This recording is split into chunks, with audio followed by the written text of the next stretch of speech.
Hello my dear students, आज हम लोग डिस्कस करेंगे Kepler's law for planetary motion.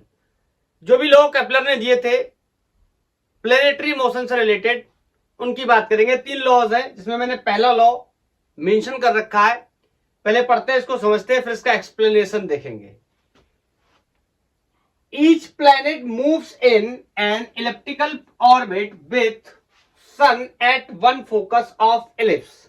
मतलब जो भी प्लैनेट्स है वो सन के अराउंड मोशन करते हैं इन इलिप्टिकल ऑर्बिट्स, इन इलिप्टिकल पाथ, जिसमें सन कहां होता है, इलिप्स के किसी एक फोकस पर होता है। मैं बताऊंगा अभी इलिप्स के बारे में। This law is also known as law of elliptical orbits. ये नियम इलिप्टिकल ऑर्बिट्स को भी बताता है। जैसे कि हम पढ़ाई करते आ रहे थे थ्रू आउट द ग्रेविटेशन, और बार बार ये मान करके पढ़ाई कर रहे थे पार्टिकल्स सर्कुलर मोशन परफॉर्म करते हैं या प्लैनेट्स सर्कुलर मोशन परफॉर्म करते हैं। बट फर्स्ट टाइम हम डिस्कस करने जा रहे हैं कि इलिप्टिकल पाथ में या इलिप्टिकल ऑर्बिट्स में मूव करते हैं, लेकिन हमने सर्कुलर कैसे पढ़ लिया इस इलिप्टिकल की बजाय, मैं इसके बारे में भी डिस्कस करूंगा। And obviously gives the shape of orbits of planets around the sun. Shape of orbits का मतलब हमें बताएगा कि प्लैनेटरी मोशन जो है वो किस शेप में हो रहा है। चलो, अब प्रॉब्लम क्या है, ये बात केप्लर को नहीं पता थी।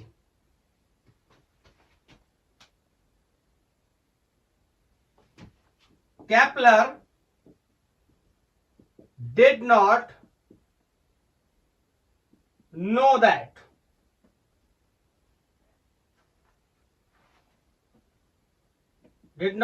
why planets follows such path। यह बात केप्लर को नहीं पता थी। हो सकता है आप में से बहुत सारे लोगों को यह बात पता हो। थ्योरी ऑफ ग्रेविटेशन या ग्रेविटेशन के कॉन्सेप्ट पे आइजैक न्यूटन ने बहुत ही बारीकी से काम किया और केप्लर्स के नियमों में भी सुधार करने की कोशिश की। फिर आपको पता है, केप्लर को तो नहीं पता है, but Isaac Newton, a genius man, उनको पता था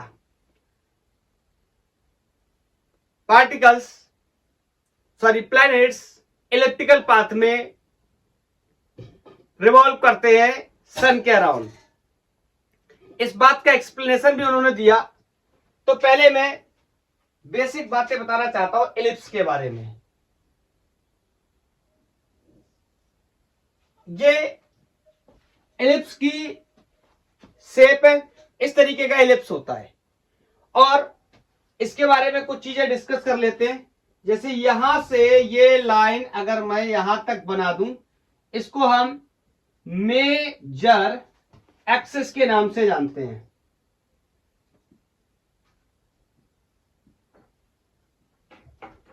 इस तरीके की ये लाइन, इसे हम माइनर एक्सिस के नाम से जानते हैं। और मैं बात कर रहा था फोकस की। ये कोई एक फोकस है, ये कोई दूसरा फोकस है।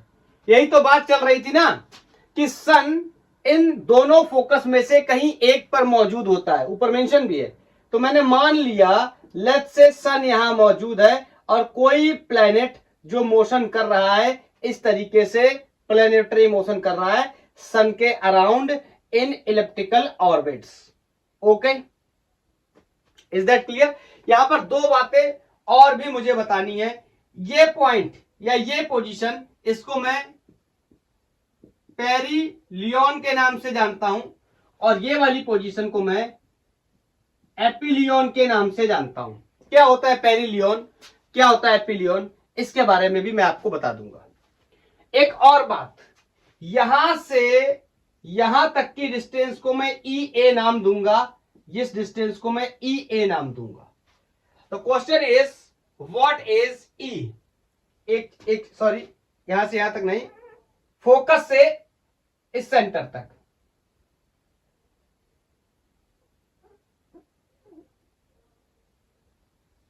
This distance, okay, this is a, total A. Clear?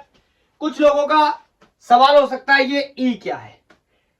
इसको हम इसेंट्रिसिटी के नाम से जानते हैं, ये एलिप्स की प्रॉपर्टी होती है, इसके बारे में भी मैं बताऊंगा। आप इतना बेसिक तब तक नोट कर लो, फिर हम इसके बारे में देख लेते हैं, फिर इसके एक्सप्लेनेशन को सीखने की कोशिश करेंगे, पता करेंगे कि क्यों इलिप्टिकल ऑर्बिट्स में मोशन करता है।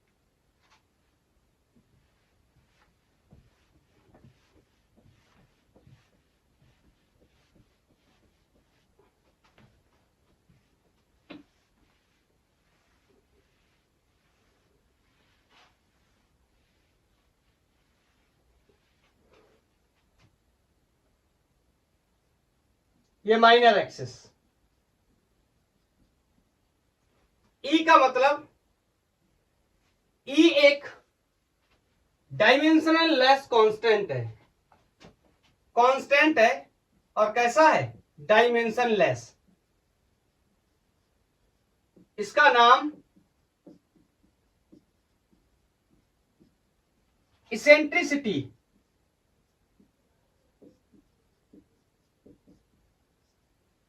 ओके। और ई की जो जनरली वैल्यू होती है वो 0 से ग्रेटर और 1 से लेसर होती है, मतलब e always greater than 0 and less than 1। किसके लिए बात कर रहे हैं? इलिप्स के लिए बात कर रहे हैं। Is that clear? ई की वैल्यू अलग अलग प्लेनेट के लिए अलग अलग हो सकती है।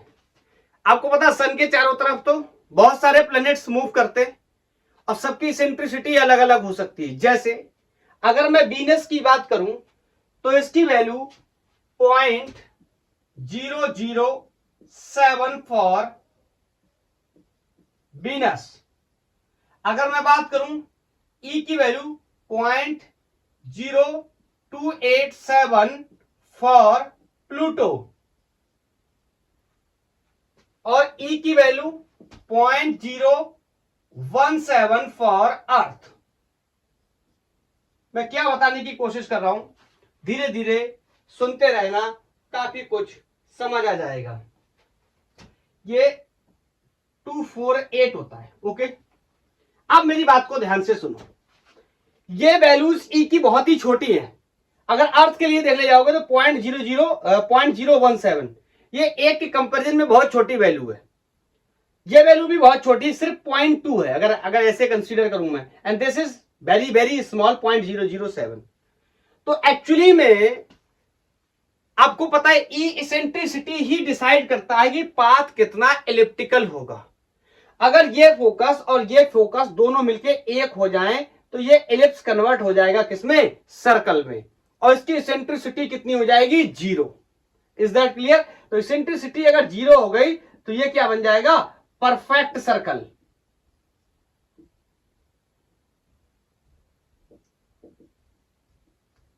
क्लियर? तो इसेंट्रिसिटी से ही पता चलता है। तो ये वैल्यूज आप देख रहे हो काफी छोटी है। तो मैं यहां पर एक बात आपसे कह सकता हूं, पाथ ये ई की वैल्यू कुछ ना कुछ है तो ये इलिप्टिकल तो हुआ, लेकिन ये इलिप्टिकल कम और सर्कुलर ज्यादा है क्योंकि ई की वैल्यूज क्या है? बहुत ही छोटी है। क्या मेरी बात आप समझ पा रहे हैं मैं क्या कह रहा हूं? बोलो। तो मैं कह सकता हूं actual orbits are actual orbits of planets are circular।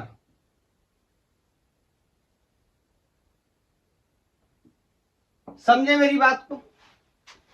Eccentricity की वैल्यू बहुत कम होने की वजह से जो प्लैनेट्स की ऑर्बिट्स हैं वो नियरली क्या हो जाते हैं? सर्कुलर।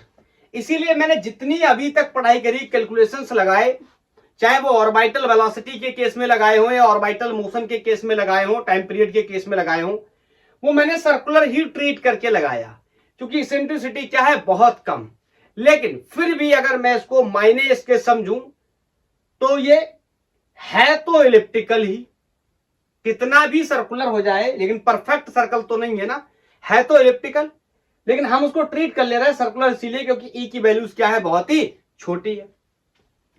अच्छा, ये कैसे पता चला, क्वेश्चन, ये कैसे पता चला कि ये सर्कुलर या इलिप्टिकल ही है, पैराबोला क्यों नहीं है, हाइपरबोला क्यों नहीं है, रेक्टेंगुलर हाइपरबोला क्यों नहीं है?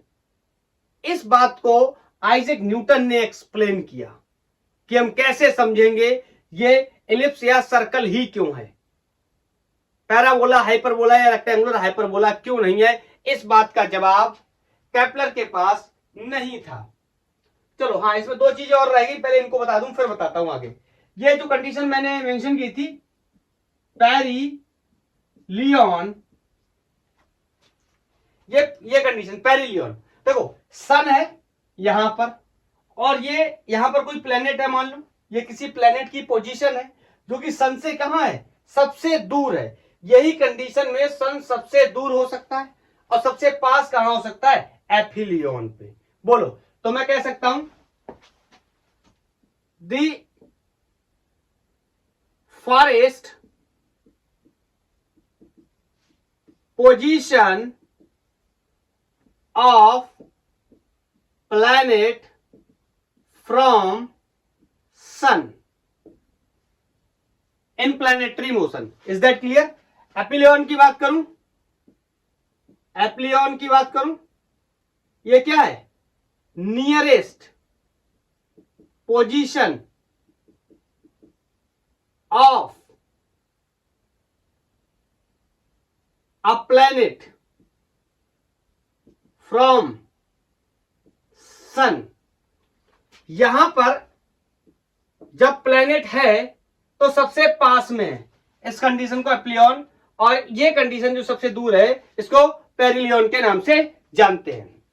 ये कुछ बेसिक बातें मैंने आपको यहां पर बता दी। अब समझते हैं एक्सप्लेनेशन, फर्स्ट लॉ का एक्सप्लेनेशन। ये सब नोट कर लिया? एक्सप्लेनेशन में क्या क्या बताया आइजैक न्यूटन ने, इस बात को साबित करने के लिए कि ये सर्कुलर या इलिप्टिकल ही हो सकते हैं, पैराबोला या हाइपरबोला जैसी चीजें नहीं हो सकते। हां, कुछ लोग ये कह सकते हैं कि सर्कुलर है या इलिप्टिकल है, तो इसके लिए मैंने अभी अभी आपको आंसर दिया, नियरली सर्कुलर है क्योंकि इसेंट्रिसिटी क्या है, काफी कम है। ओके, तो इसलिए हम दोनों तरीकों से ही सॉल्व करके अपना काम कर ले जाते हैं। एक्सप्लेनेशन ऑफ फर्स्ट लॉ, सबका एक्सप्लेनेशन देखेंगे, तीनों का एक एक करके। तो सबसे पहली बात, आपने पढ़ाई करी होगी ग्रेविटेशन फोर्स की, हमने लेक्चर नंबर फर्स्ट में पढ़ाई करी gravitation force, and that is Gm1m2/r²। इसकी पढ़ाई करी थी। तो ये फॉर्मूला किसने दिया था, आइजैक न्यूटन ने। आइजैक न्यूटन ने बताया था दो मासेस पे लगने वाले, दो मासेस पर कितना ग्रेविटेशन फोर्स ऑफ अट्रैक्शन हो सकता है, ये आइजैक न्यूटन सर ने बताया। और इसके हिसाब से अगर मैं प्रोपोर्शनलिटी देखने की कोशिश करूं तो F is inversely proportional to R²। बोलो, इसमें तो कोई प्रॉब्लम है नहीं, बोलो। और ये this is the only condition for circle और एलिप्स। ये कंडीशन सिर्फ सर्कल और एलिप्स के लिए ही हो सकती है। धीरे धीरे सुनते जाओ, सारी बातें क्लियर हो जाएंगी। आपने पढ़ाई करी होगी x² plus y² is equal to 1। ये कहानी किसके लिए होती है, एलिप्स के लिए होती है। x² plus y² equal to a², हाँ a² फॉर सर्कल। तो आप देखो दोनों की प्रोपोर्शनलिटी, अगर किसी की प्रोपोर्शनलिटी 1/r² टाइम्स हो सकती है तो वो सर्कल की या एलिप्स की हो सकती है। यहां से एक और बात समझ में आई कि उन्होंने इस फॉर्मूले को कुछ इस तरीके से ही डिजाइन क्यों किया, F equal to G m1 m2 r cube r to the power 6 10 like that क्यों नहीं डिजाइन किया। पहला रीजन ये। दूसरा मैं इसका एक और सॉलिड रीजन आपको बताता हूं जो न्यूटन सर ने बताया। उन्होंने कहा, आपको याद होगा एक बात, हमने पढ़ाई करी है टोटल एनर्जी के बारे में, gravitational energy, kinetic energy, potential energy, सबकी पढ़ाई करी हमने। एक बात पढ़ाई करी टोटल एनर्जी। मैंने वहां पर आपको एक बात बताई थी, मैंने कहा था किसी भी क्लोज्ड सिस्टम की जो टोटल एनर्जी होती है there is always that is always negative. याद आया? कोई भी क्लोज सिस्टम है उसकी एनर्जी हमेशा नेगेटिव होती है, क्योंकि इसीलिए नेगेटिव है क्योंकि वो क्या है, क्लोज्ड है। अगर मैं उसको क्लोज नहीं रखना चाहता तो उतनी ही उसको क्या दे दूं, पॉजिटिव एनर्जी, और वो क्या कर जाएगा, एस्केप कर जाएगा। ये कॉन्सेप्ट भी हम पढ़ चुके हैं। तो आइजैक न्यूटन सर ने बताया टोटल एनर्जी इज नेगेटिव। अब टोटल एनर्जी नेगेटिव है, ये तो सिर्फ तभी ही पॉसिबल है जब कोई पाथ या सिस्टम कैसा हो, क्लोज होना चाहिए। और क्लोज सिस्टम दो ही हो सकते हैं जो पढ़ाई हम कर रहे हैं उसमें, या तो सर्कल पॉसिबल है या फिर एलिप्स पॉसिबल है। सर्कल भी क्लोज होता है, एलिप्स भी क्लोज होता है। बोलो, पैराबोला, हाइपरबोला, ये सब क्लोज नहीं होते। पैराबोला ये ऐसे आपने पढ़ा होगा, ये इस टाइप से, ये पैराबोला, ठीक है। हाइपरबोला, रेक्टेंगुलर हाइपरबोला, ये सब कैसे होते, ओपन होते। Is that clear? और एनर्जी जीरो होती है फॉर पैराबोला के लिए। अब आप, और एनर्जी पॉजिटिव होती है फॉर हाइपरबोला के लिए। अगर हाइपरबोला जैसा पाथ होता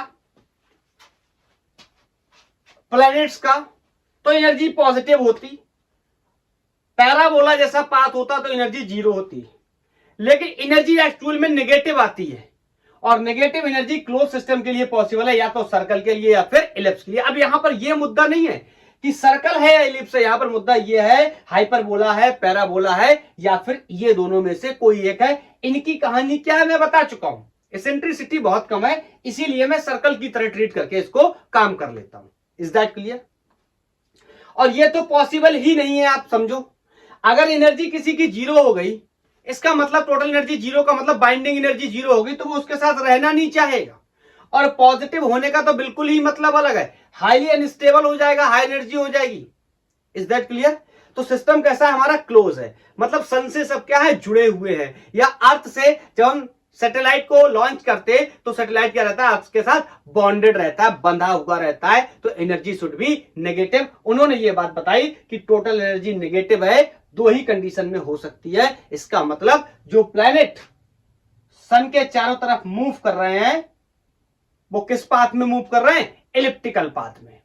इज दैट क्लियर? एक उन्होंने और शानदार इसकी वजह बताई, इसका रीजन दिया। ये रीजन भी हमारे लिए काफी इंपॉर्टेंट है। उन्होंने जो हम लोगों ने जो पढ़ाई करी थी, इस फॉर्मूले को मैं अगर ऐसे लिखूं, F is equal to G m1 m2 upon r to the power n, let's say r to the power n। उन्होंने बताया कि अगर n 3 से छोटा है तो ही ये कंडीशन पॉसिबल है, और अगर n 3 से छोटा है there will be stable attractive force, तभी स्टेबल होगा अट्रैक्टिव फोर्स। इसीलिए n से इसकी वैल्यू, n की वैल्यू कितनी होनी चाहिए, 3 से कम, इसीलिए उन्होंने डिजाइन किया था कितना, 2। Is that clear? तो ये इतने सारे एक्सप्लेनेशन के बाद मुझे एक बात समझ आ गई कि ऑर्बिटल का जो ऑर्बिट्स होती हैं वो कैसे होते हैं, एलिप्टिकल होते हैं। Is that clear? बोलो, कोई डाउट नहीं होना चाहिए। अब हम बात करेंगे सेकंड लॉ की। सेकंड लॉ क्या कहता है, मैं तब तक आपको बोल करके बताता हूं। सेकंड लॉ ये बताता है कि जो भी प्लैनेट सन के चारों तरफ रिवॉल्व कर रहे हैं वो इक्वल टाइम्स में इक्वल एरियाज को स्वीप करते हैं। This is called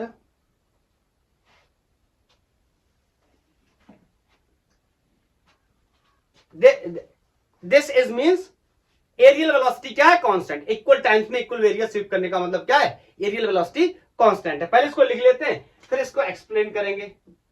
second law,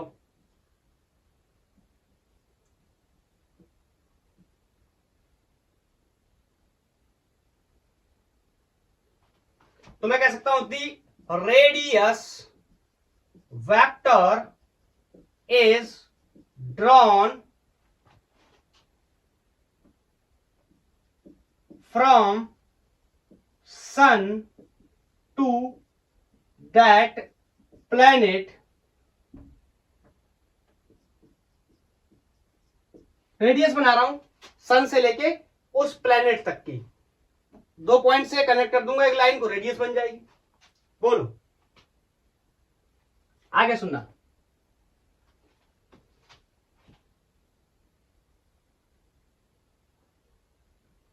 sweeps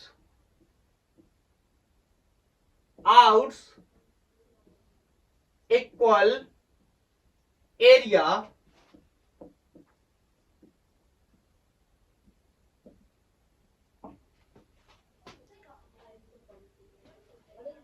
बोलो sweeps out equal area in equal time।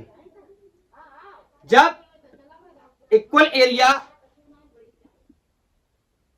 SVEEP करेगा इक्वल टाइम में, इसका मतलब मैं कह सकता हूं कि इसकी एरियल वेलोसिटी क्या है, कांस्टेंट है।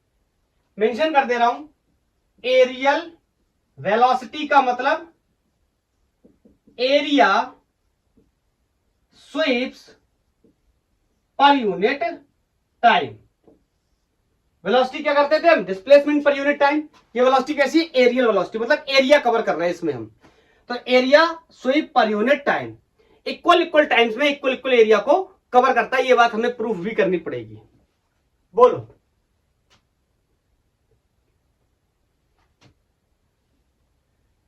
This referred as law of areas and gives, बताओ क्या देता है, क्या बताता है, gives orbit speed and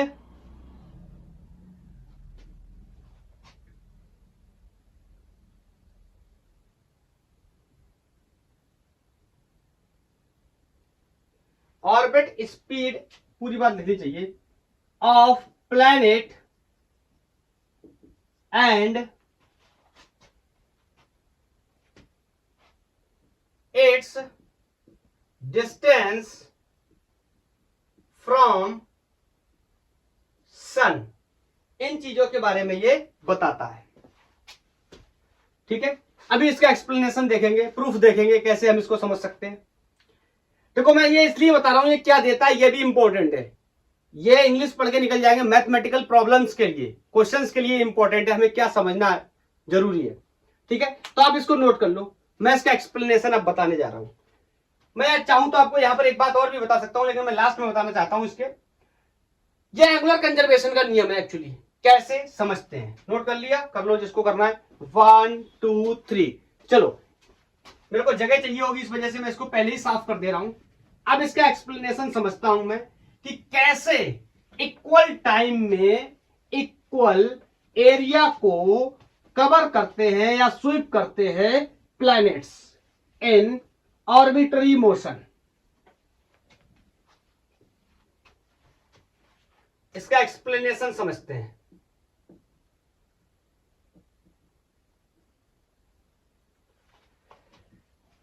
ये मान लो इस तरीके से मैंने थोड़ा सा बड़ा करके बताता हूं।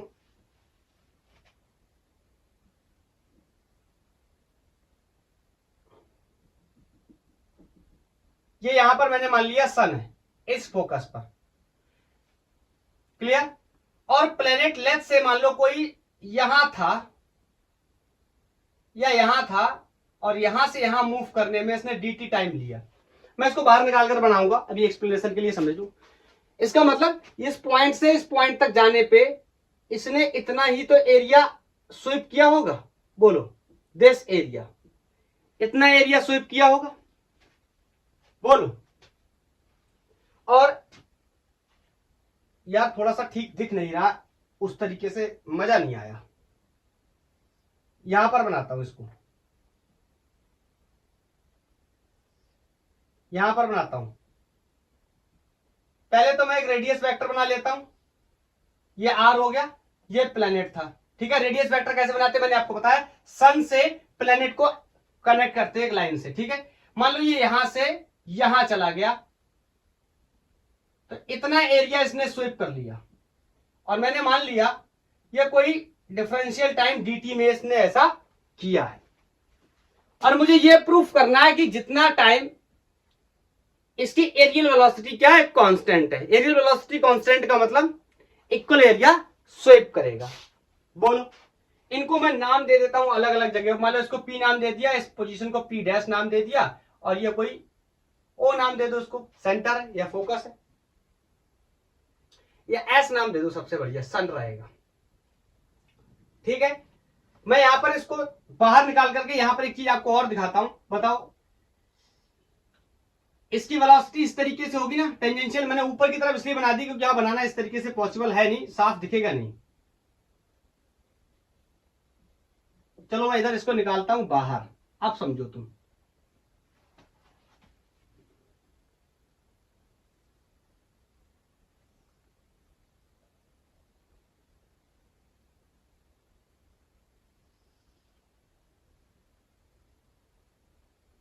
ठीक है।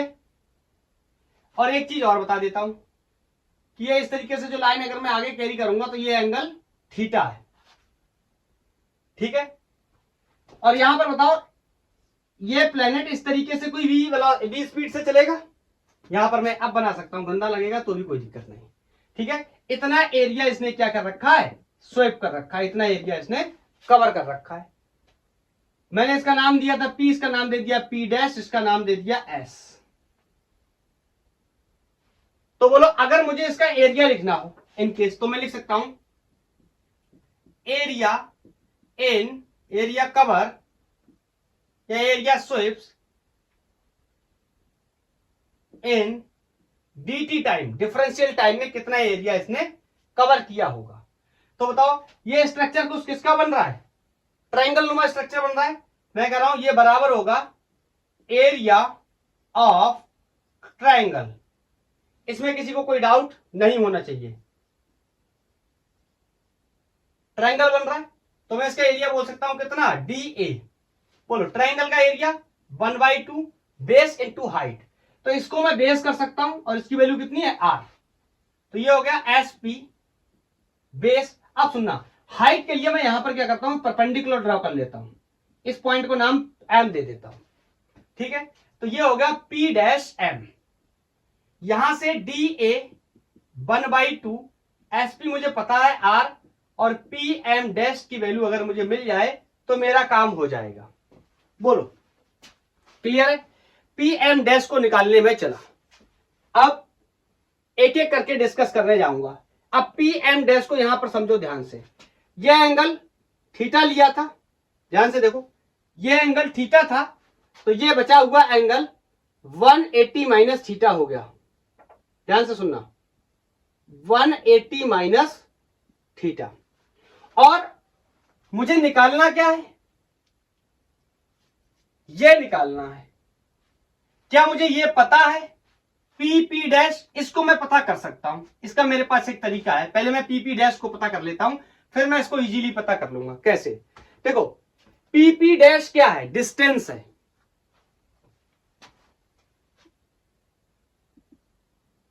लाइट का थोड़ा सा गड़बड़ हो गया था मामला, चलो समझते हैं। पीपी डैश क्या है? डिस्टेंस है। कौन सी डिस्टेंस है? इस जगह से इस जगह जाने के लिए, यही डिस्टेंस है ना। तो इस प्लैनेट ने इतनी डिस्टेंस कवर करी है dt टाइम में, तो इसको मैं इजीली कैलकुलेट कर सकता हूं। Speed is equal to distance per unit time. Is that clear? Speed यहां कितनी मैंने मान के रखी? b स्पीड से चल रहा है। डिस्टेंस कितनी है? पी डैश, यही तो मुझे पता ना करना है ना, पीपी डैश। और टाइम मैंने कितना मान के रखा है? dt, डिफरेंशियल टाइम में। सो यहां से पी डैश की वैल्यू vdt हो गई। इसको इक्वेशन मैंने 2 मान लिया। बताओ अब मेरे को क्या हुआ? ये पीपी डैश पता चल गया, ये मुझे पता करना है। तो मैं यहां पर किस चीज का यूज करूं? मैं यहां पर साइन का यूज कर सकता हूं। मैं इस ट्रायंगल को बाहर निकालता हूं, ये कुछ इस तरीके से ट्रायंगल है, ठीक है। ये वैल्यू पी डैश, ये एंगल 180 माइनस थीटा, और ये पॉइंट कोई कौन है? एम। इसमें मुझे ये परपेंडिकुलर निकालना है और ये मुझे पता है, ठीक है। इसकी वैल्यू कितनी है? vdt। तो मैं यहां पर यूज कर सकता हूं साइन 180 माइनस थीटा। बोलो साइन बने टी माइनस थीटा। साइन क्या होता है? Perpendicular P dash M upon hypotenuse कितना है? P dash. Is that clear? तो यहां से पी डैश एम की वैल्यू मैं कैलकुलेट कर सकता हूं, यहां लिख दे रहा हूं। पी डैश एम की वैल्यू हो जाएगी पी डैश। बोलो साइन 180 माइनस थीटा क्या होगा? Sine theta. बोलो क्लियर है? सबको इतना तो पता ही होगा ना। साइन 180 माइनस थीटा क्या होगा? Sine theta. ये बदलते नहीं है। 180 प्लस माइनस थीटा वाले साइन का साइन रहता है, कॉस का कॉस रहता है, इतना पता होगा आई थिंक। ओके, अब यहां से मेरे को ये वैल्यू मिल गई, मैं यहां से कैलकुलेट कर सकता हूं पी डैश एम। बताओ पी डैश की वैल्यू बी dt, और ये साइन थीटा। तो मेरे को पी डैश एम की वैल्यू भी मिल गई। क्या कर देंगे? पुट इन 1, इसमें उठा करके रख देंगे यहां पर। तो यहां से देखेंगे dA will be equal to half r। बोलो p डैश m की value b dt sine theta. मैं क्या प्रूफ करने जा रहा हूं? कि एरियल वेलोसिटी क्या है? कांस्टेंट है। बोलो, तो एरियल वेलोसिटी बनाने के लिए ये एरिया तो दिया है, dt को अगर मैं इधर डिवाइड कर दूं, this will be dA upon dt। और बताओ यही क्या बन गई? Areal velocity. एरियल वेलोसिटी बन गई। अरे डिस्टेंस होता पर यूनिट टाइम तो वेलोसिटी बनता, ये एरिया पर यूनिट टाइम है तो एरियल वेलोसिटी। यहां से कितना बचा? 1/2 R B sine theta. Clear? बोलो, नोट कर लो, मुझे साफ करना पड़ेगा, इसको जगह चाहिए, इस साइड से हटाऊंगा। कर लिया नोट? 1 2 3, मैं इधर से हटा रहा हूं इसको।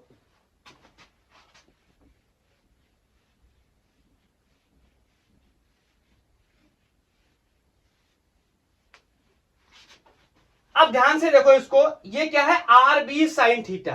एक्चुअली ये क्या है? अगर मैं इसको आपको बताने की कोशिश करूं तो ये R vector cross B vector लिखा हुआ है। बोलो, R vector cross B vector का जो मॉडुलस होगा वो क्या होता है? R B sine theta. इसका मतलब एक बात कंफर्म है, आर बी साइन थीटा को मैं r vector cross B vector लिख सकता हूं, where v is the velocity and r is the displacement vector. तो this will be dA upon dt will be equal to half r vector cross B vector.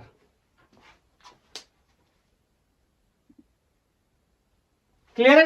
1/2 r vector cross B vector. लेकिन मेरे को क्या चाहिए?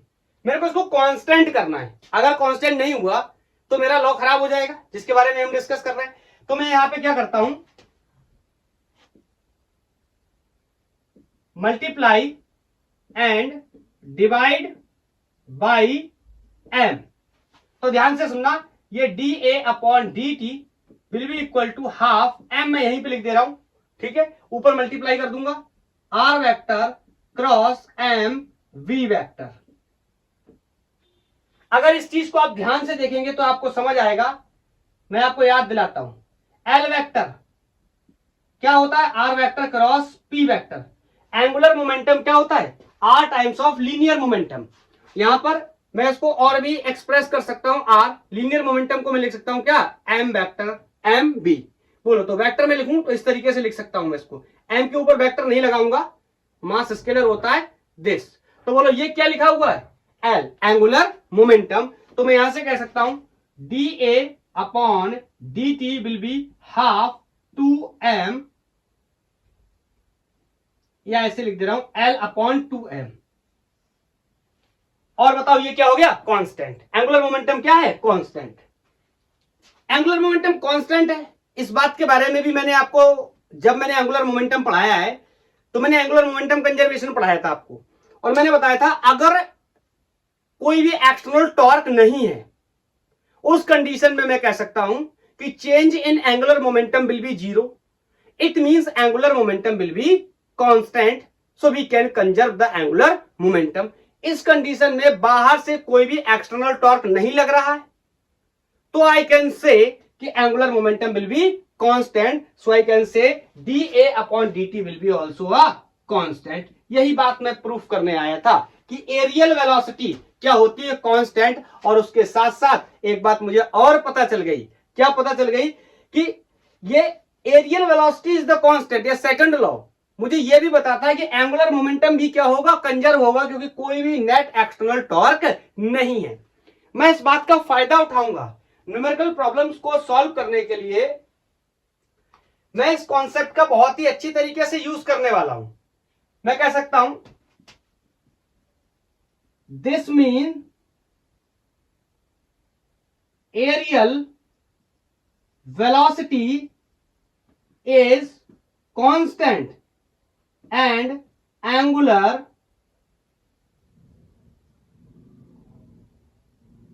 Momentum is also constant. बोलो angular momentum भी क्या है, कांस्टेंट। तो मैं आपसे एक सवाल कहना चाहता हूं कि अगर मैं ऐसे बोल दूं कि एरियल वेलोसिटी का लॉ मुझे यह बताता है कि एंगुलर मोमेंटम कंजर्व होगा, तो यह बात क्या गलत है? मैं थोड़ा सा एक्सप्लेन कर देता हूं ताकि आप लोग इस बात को अच्छे से समझ पाए, डाइजेस्ट कर पाए, ठीक है? फिर मैं लिख दूंगा इस बात को, सुनना। यहां पर इस पिक्चर को मैं हटा करके एक ऐसा पिक्चर बनाता हूं जिसमें हम बहुत ही आसानी से समझ पाए। ध्यान से सुनना। ये इस तरीके से मैंने इलिप्टिकल पाथ बना लिया, और यहां कहीं थोड़ा सा मैं इसको थोड़ा सा इस तरीके से बनाता हूं कि ये थोड़ा सा चौड़ा कम हो, लाइक दिस, ओके। और यहां पर कहीं मैंने मान लिया कि यह क्या है, सन है, और यहां कोई लेट्स से प्लेनेट है। तो मैंने जब इसका ये रेडियस वेक्टर बनाया, ये आर वेक्टर बनाया, ठीक। अब एक बात मेरे को आप और बताओ, ये आर वेक्टर है, ये सन इस प्लेनेट पे ग्रेविटेशन फोर्स लगाएगा, वो भी इसी लाइन पे लगने वाला है, इसी लाइन पे लगेगा ना। आपको पता है कि फोर्स ऑलवेज लाइन ज्वाइनिंग पे लगता है, टू मासेस पे जो फोर्स लगता है, अट्रैक्टिव फोर्स लगता है, वो लाइन ज्वाइनिंग पे काम करता है, और ये इसका आर वेक्टर हो गया। तो मैं यहां से आपसे एक बात कह सकता हूं कि D L upon D T, इसी को तो मैं लिखता हूं क्या, टॉर्क। बोलो, जिन लोगों को याद नहीं आ रहा हूं उनको ऐसे याद दिला दे रहा हूं, DV upon D T, sorry DP upon D T is equal to F. ये ट्रांसलेशन का कॉन्सेप्ट होता है second law of motion, Newton second law of motion. इसी को कहता हूं मैं F equal to M A, इसी को मैं क्या लिख देता हूं, आई अल्फा। अब मेरी बात को ध्यान से सुनना। मैं अगर आपसे यहां कहूं R vector cross F vector, यही तो क्या होता है, टॉर्क। इसको मैं ऐसे भी लिख सकता हूं, R vector cross F vector. और दोनों को ध्यान से देखो, ये फोर्स ऐसे लगेगा, तो मैं यहां पर आपसे एक बात कह सकता हूं कि radius vector is always parallel to the force, या मैं कह सकता हूं इनके बीच में एंगल कितना है, zero. So torque will be R F sine zero, इसका मतलब टॉर्क क्या हुआ, जीरो। यही तो कंडीशन होती है। अगर नेट टॉर्क किसी सिस्टम पे जीरो है, इसका मतलब मैं क्या कह सकता हूं, एंगुलर मोमेंटम क्या होगा, कंजर्व। यहां रख लो उस बात को, तो यहां से आपको पता चल जाएगा D L upon D T will be zero, so we can say D L will be zero. इसका मतलब एल इज कांस्टेंट। समझ गए? एंगुलर मोमेंटम क्या है, कांस्टेंट है। तो एक्चुअल में जो ग्रेविटेशन का, केपलर का दूसरा नियम है, सॉरी प्लेनेटरी मोशन का, वो एरियल वेलोसिटी कांस्टेंट का नियम है, जिसे हम ऐसे पढ़ते हैं, हम उसे ये भी कह सकते हैं, this is the law of angular momentum conservation also. Is that clear? तो मैं इस बात को नोट करने जा रहा हूं।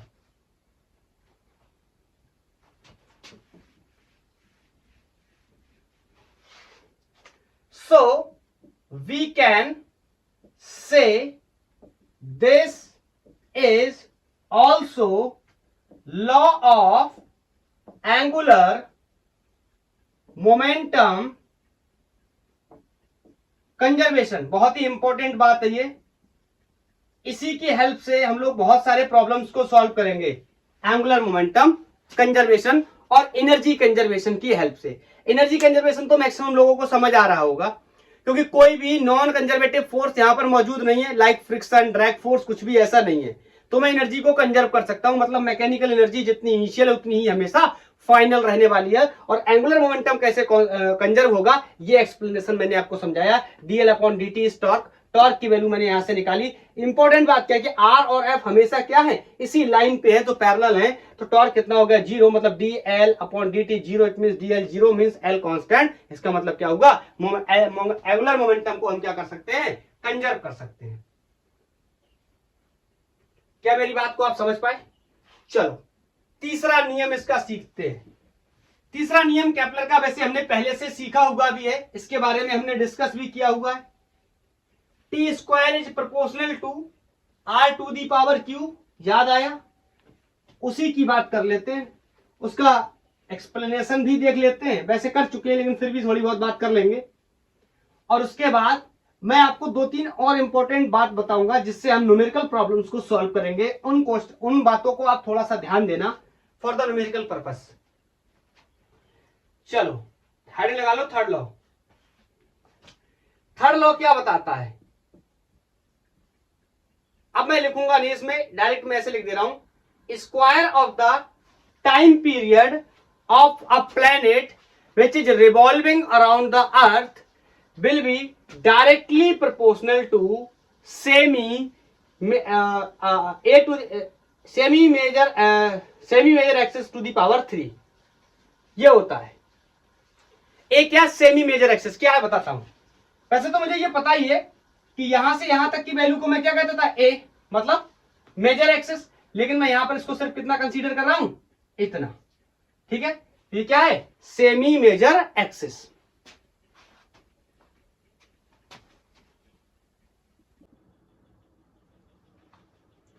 सॉरी गाइस, लाइट जाने की वजह से थोड़ा डिस्टर्बेंस हो गया, दोबारा से कैरी करते। मैंने स्टेटमेंट भी लिख दिया, the square of the planets time period is directly proportional to the cube of semi major access.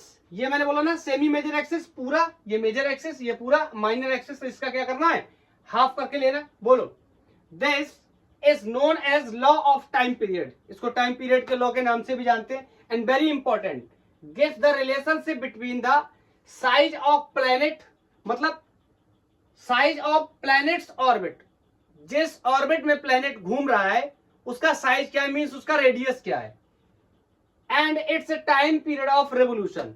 Time period बताता है, ऑफ कोर्स यहां से दिखाई दे रहा है, टाइम पीरियड निकाल सकते हैं। तो दिस इज थर्ड लॉ, इसका एक्सप्लेनेशन भी समझ लेते हैं। बहरहाल हमने मोशन ऑफ सैटेलाइट में भी इसकी बात करी थी। ये कुछ इस तरीके से मैं इसको डिफाइन कर ले रहा हूं, ये प्लेनेट सन के चारों तरफ रिवॉल्व कर रहा है। हम ये डिस्कस कर चुके हैं, सेंट्रिसिटी बहुत कम होने की वजह से हम इसको नियरली सर्कुलर भी ट्रीट कर सकते हैं।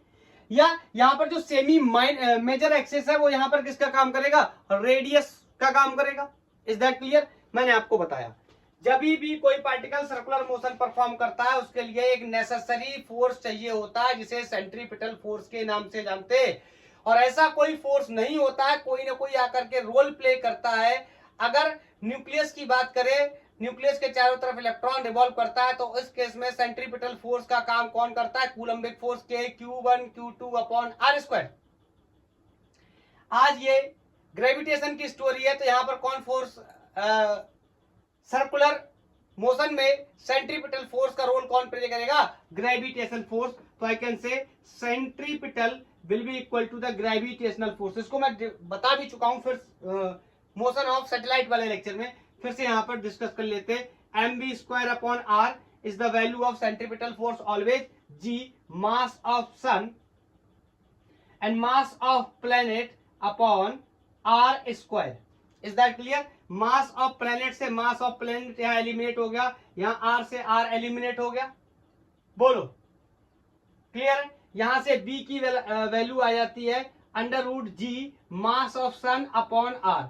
यहां से मुझे वो ऑर्बिटल वेलोसिटी मिल गई जिससे प्लैनेट सन के अराउंड क्या कर रहा है, रिवॉल्व कर रहा है। अब मेरे को यहां से निकालना क्या है, टाइम पीरियड। तो मैं कह सकता हूं टाइम पीरियड को क्या कह सकता हूं, 2 पाई आर अपॉन बी। यार डिस्टेंस अपॉन टाइम स्पीड होता है, तो time is equal to distance upon speed. Speed की वैल्यू ये दे रखी है, तो यहां पर मैं यहां से इसको ऊपर सॉल्व कर देता हूं, यहां बता देता हूं।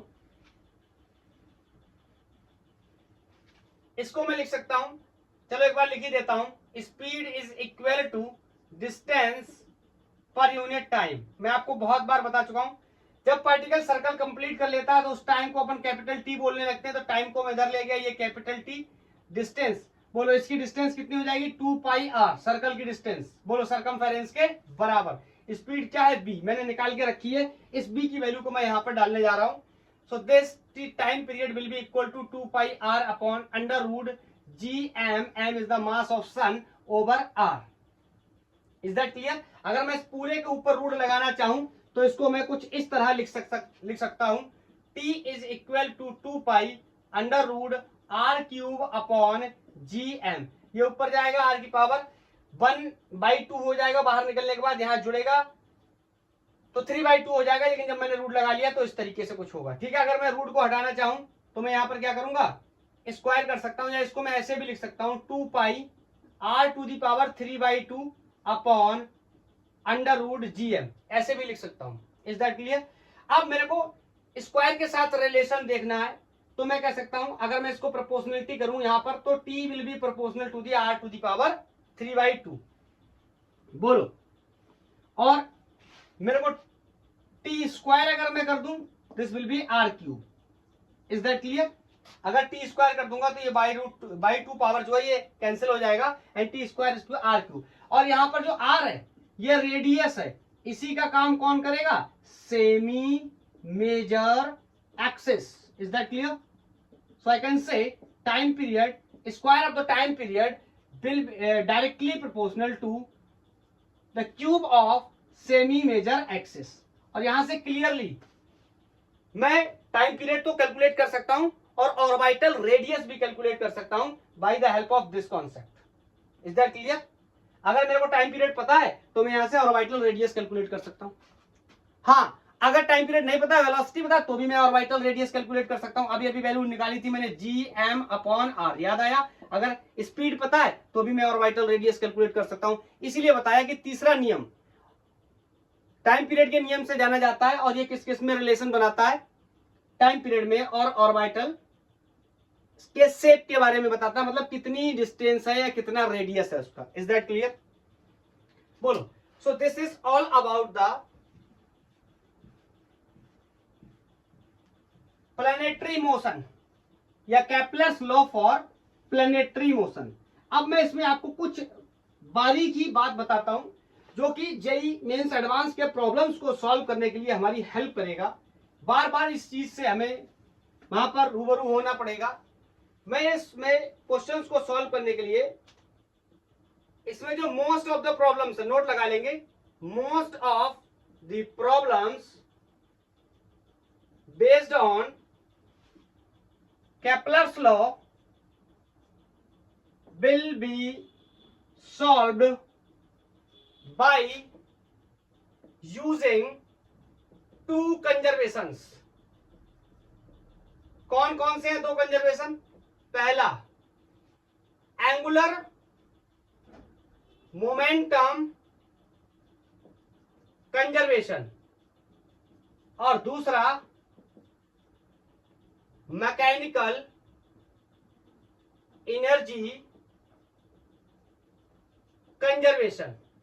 इन दो कंजर्वेशन की हेल्प से ऑलमोस्ट सारे प्रॉब्लम सॉल्व हो जाएंगे।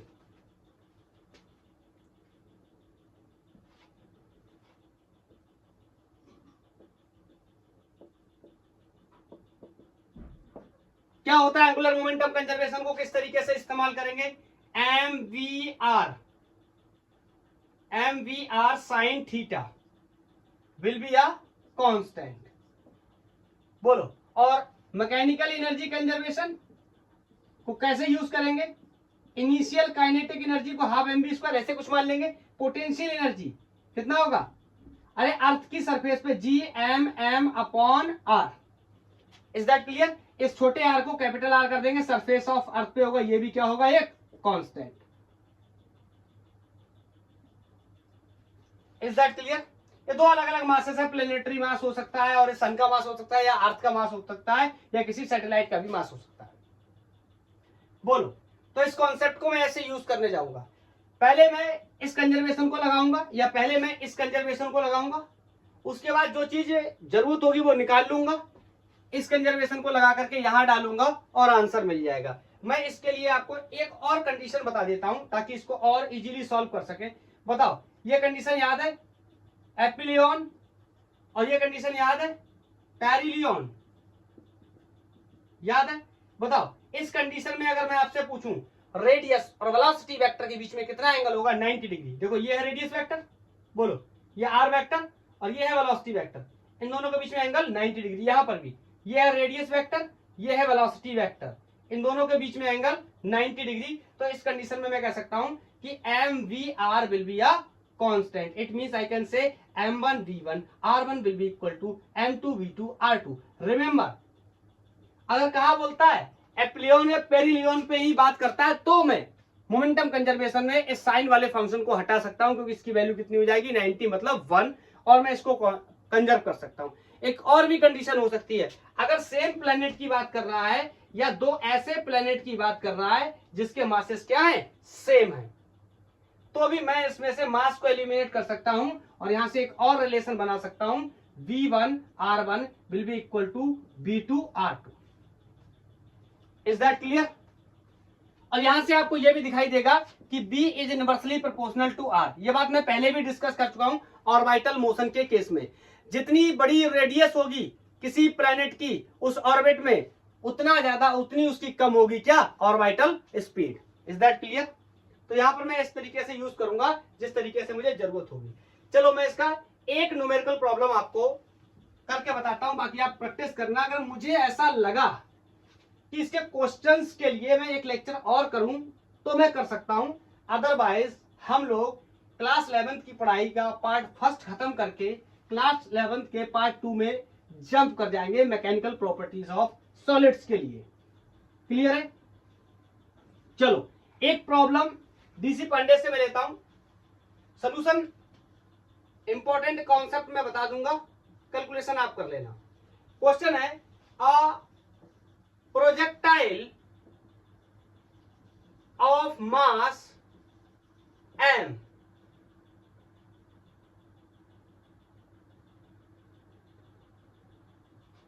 is fired from earth surface at the angle of 60 degree with vertical।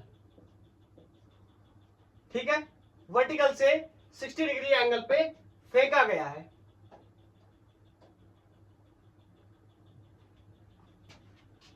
The inclined speed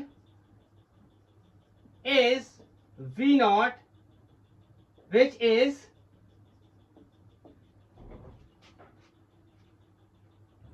equal to under root gm upon r। r e कर दे रहा हूं, यहां m e कर दे रहा हूं। m e मतलब mass of earth, r e मतलब radius of earth. Question is how high projectile will rise. Conservation आप इजीली लगा पाए इसलिए मैं आपको यहां पर बता दे रहा हूं। नेग्लेक्ट एयर रेसिस्टेंस, कोई भी एयर रेसिस्टेंस नहीं है। Is that clear? और एक बात और बता दे रहा हूं वरना जी पे फर्क पड़ेगा। नेग्लेक्ट रोटेशन ऑफ अर्थ, अर्थ के रोटेशन को भी नेग्लेक्ट कर देंगे। नहीं तो आपको पता होगा g dash equal to g minus r omega square, ये होता है एक्सेलरेशन ड्यू टू ग्रेविटी में चेंज, रोटेशन की वजह से। इस वजह से मैंने इसको भी नेग्लेक्ट कर दिया, इसको भी नेग्लेक्ट कर दिया। एयर रेसिस्टेंस ना होने की वजह से मैं एनर्जी कंजर्व कर ले जाऊंगा, और मोमेंटम तो मैं सन के राउंड क्या कर सकता हूं, कंजर्व कर सकता हूं। हाँ, मैं एक बात बताना भूल गया, मैंने लिखा था एंगुलर मोमेंटम कंजर्वेशन, उस लाइन को पूरा कर लो, अबाउट द सन, सन के अबाउट कंजर्व करेंगे। Is that clear? चलो, अब यहां अर्थ सरफेस से कोई प्रोजेक्टाइल इस तरीके से 60 डिग्री पर फेंका गया है, इसकी जो वेलोसिटी वो ये दे रखी है। तो बताओ क्या कोई एयर रेसिस्टेंस है? नहीं है। क्या कोई नॉन कंजर्वेटिव फोर्स है? नहीं है। क्या मैं एनर्जी को कंजर्व कर सकता हूं? Yes of course. दूसरी बात, क्या मैं इसमें एंगुलर मोमेंटम कंजर्वेशन का यूज कर सकता हूं? बिल्कुल कर सकता हूं, क्योंकि कोई भी रोटेशन नहीं है, तो मतलब कोई भी टॉर्क नहीं है और कोई नेट एक्सटर्नल टॉर्क नहीं है, तो आई कैन से मोमेंटम क्या रहेगा, कंजर्व रहेगा। तो applying angular momentum conservation about centre, ये पता होगा एंगुलर मोमेंटम हमेशा किसी ना किसी के अबाउट निकालते। तो बोलो, मैं लिख सकता हूं m1 v1 r1 sin theta will be equal to m2 v2 sin 90। जब ये मैक्सिमम डिस्टेंस पे पहुंच जाएगा, बोलो उस दौरान ये जो एंगल है कितना हो जाएगा, 90 डिग्री हो जाएगा। क्लियर है? ये छोटी छोटी बातें बेसिक आपको पता होना चाहिए। अब मेरे से पूछा गया कितना ऊपर जाएगा, तो यहां पर ध्यान से देखो, b1 मुझे पता है, ये वैल्यू गिवन है b1, बोलो यहां पर मैं रख दूंगा, बोलो यहां से b2 निकाल लूंगा मैं, तो इसको इक्वेशन 1 बनाकर छोड़ देता हूं, आगे सॉल्व नहीं होगा। यहां पर r रहेगा, यहां पर r2 कर लेना, ठीक है। दूसरा, अप्लाइंग मैकेनिकल एनर्जी कंजर्वेशन, तो मैं कह सकता हूं हाफ m इनिशियल वेलोसिटी माने u स्क्वायर लिख दे रहा हूं, और u स्क्वायर की वैल्यू कितनी है ये, या u की वैल्यू कितनी है ये, और potential energy minus gm m upon r, r कौन सा, ये r e कर लो, रेडियस ऑफ अर्थ के बराबर, या मास m e कर लो। ये initial mechanical energy sum of kinetic plus potential will be equal to the final. बोलो कहीं पर पहुंचा होगा, जहां पर भी पहुंचा हो, मैंने मान लिया उस जगह उसकी वेलोसिटी क्या होगी, v2 रही होगी। Is that clear? और जहां पर वो पहुंचा होगा वहां पर r क्या हो गया है, मैक्स हो गया है। बोलो, तो मैं कह सकता हूं वहां पर उसकी potential energy gmem upon r की दूरी कितनी हो गई होगी, आप इसको ऐसा कर लो, r मैक्स कर लो यहां से भी, और यहां पर भी जो r है ना, इसको भी r मैक्स कर लो, और इस जगह पे जो r है ये कैपिटल R हो जाएगा, क्योंकि सरफेस पे रखा हुआ है, तो यहां से r की वैल्यू कितनी हो जाएगी, रेडियस ऑफ अर्थ re के बराबर। तो यहां से देखो b2 की वैल्यू मिल जाएगी, उसको उठा करके u की वैल्यू यहां पता है, यहां सारी वैल्यू जब आप डालोगे तो आपको यहां पर ये r मैक्स है, इसका रिलेशन निकाल लेना आप, r मैक्स क्या हो जाएगा, ज्यादा से ज्यादा r कितना हो जाएगा, मान लो यहां से यहां कहीं भी पहुंचा, तो ये हो गया r मैक्स, ठीक है। इसमें ये क्या हो गया r, ये क्या हो गया h, तो r मैक्स में दो चीजें हो जाएंगी क्या, capital R radius of earth and h। बोलो समझे? दोनों कंजर्वेशन मैंने लगाए, बाकी वैल्यूज को सॉल्व करके यहां पर आप डालना, और डाल करके इसका आंसर मुझे बताना। तो आज के लिए इतना ही, थैंक यू, धन्यवाद। इस तरीके से बेचारा ग्रेविटेशन खत्म होता होगा। अगर मुझे रिक्वायरमेंट लगी तो एक लेक्चर और बना दूंगा न्यूमेरिकल प्रॉब्लम्स के लिए सिर्फ, नहीं तो बाद में देखते हैं इसको। ओके, नेक्स्ट लेक्चर से हम लोग एनसीईआरटी पार्ट 2 क्लास 11th में एंट्री करने जा रहे हैं। मैकेनिकल प्रॉपर्टी ऑफ मैटर्स की बात करेंगे, सॉलिड पहले, फिर लिक्विड, फिर गैसेस की। तो सबसे पहले सॉलिड्स की बात करेंगे। Is that clear? तो आज के लिए बाय बाय।